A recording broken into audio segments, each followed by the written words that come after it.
నమస్తే. కూరగాయల ధరలు సామాన్యులకు చుక్కలు చూపిస్తున్నాయి. ధరల పెరుగుదలకు చాలా కారణాలే ఉన్నాయి. అవేంటో ఇప్పుడు చూద్దాం. కూరగాయలు కొనాలంటే జనం జడుచుకుంటున్నారు. హైదరాబాద్ నగరవాసులైతే హడలిపోతున్నారు. కిలో బీన్స్ ధర 200 దాటింది. చిక్కుడు ధర 85 నుంచి 100 రూపాయలు. కిలో టమాటా ధర రైతు బజార్లో 30కి పైగా ఉంటే బయట మార్కెట్లో 50 రూపాయల వరకు ఉంది. బెండకాయలు రైతు బజార్లో 50, బయట మార్కెట్లో 60 నుంచి 70. కాకరకాయలు రైతు బజార్లో 60 ఉంటే బయట మార్కెట్లో 70 నుంచి 80 రూపాయలు పలుకుతుంది. పచ్చిమిర్చి రైతు బజార్లో 60 ఉంటే బయట మార్కెట్లో 100కు చేరువైంది. మిగతా కూరగాయల ధరలు కూడా చుక్కల నడుస్తున్నాయి. చివరికి పాలకూర, గోంగూర, పుదీనా, కొత్తిమీర, కరివేపాకు ధరలు కూడా పెరిగిపోయాయి. ఇది వరకు జేబులో 500 పెట్టుకుని మార్కెట్కి వెళ్తే బ్యాగ్ నిండా కూరగాయలు వచ్చేవి. కానీ ఇప్పుడు బ్యాగ్ సగానికి కూడా రావడం లేదు. డిమాండ్కు తగినంత సరఫరా ఉంటే ధరలు పెరగవు. ఉదాహరణకు హైదరాబాద్ నగరాన్ని తీసుకోండి. గ్రేటర్ హైదరాబాద్ జనాభా 1,20,00,000. నేషనల్ ఇన్స్టిట్యూట్ ఆఫ్ న్యూట్రిషన్ లెక్కల ప్రకారం ఒక్కొక్కరు ప్రతిరోజు 350 గ్రాముల కూరగాయలు తినాలి.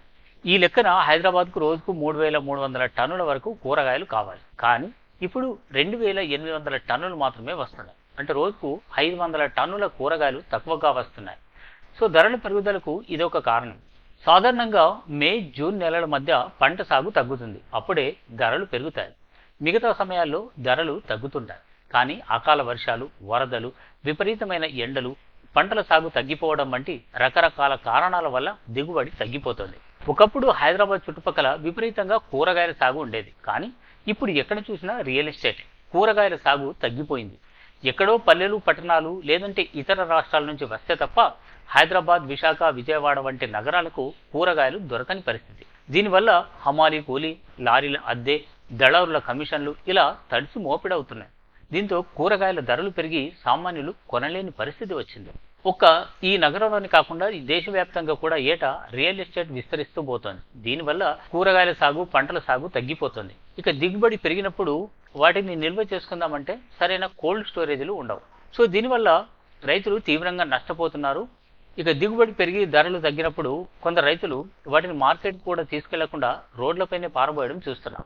నిజానికి కూరగాయల సాగులో మన దేశం ప్రపంచంలోనే 2వ స్థానంలో ఉంది. మొదటి స్థానంలో చైనా ఉంది. కేంద్ర పరిశ్రమలు, వాణిజ్య మంత్రిత్వ శాఖ లెక్కల ప్రకారం మన దేశంలో 28,17,000 ఎకరాల్లో కూరగాయలు సాగవుతున్నాయి. ఏటా దాదాపు 21 కోట్ల మెట్రిక్ టన్నుల కూరగాయల దిగుబడి వస్తుంది. ఇక కూరగాయలు, పండ్ల ఎగుమతిలోనూ మన దేశం ముందుంది. United Arab Emirates, Bangladesh, Nepal, Malaysia, Netherlands, Sri Lanka, Britain, Qatar, Oman, Iraq వంటి దేశాలకు తాజా కూరగాయలు, పండ్లను మన దేశం ఎక్స్పోర్ట్ చేస్తుంది. కూరగాయల సాగు, దిగుబడి పెరిగేలాగా, ధరలు తగ్గేలాగా ప్రభుత్వాలు చర్యలు తీసుకోవాల్సినటువంటి అవసరం ఉంది. నమస్తే.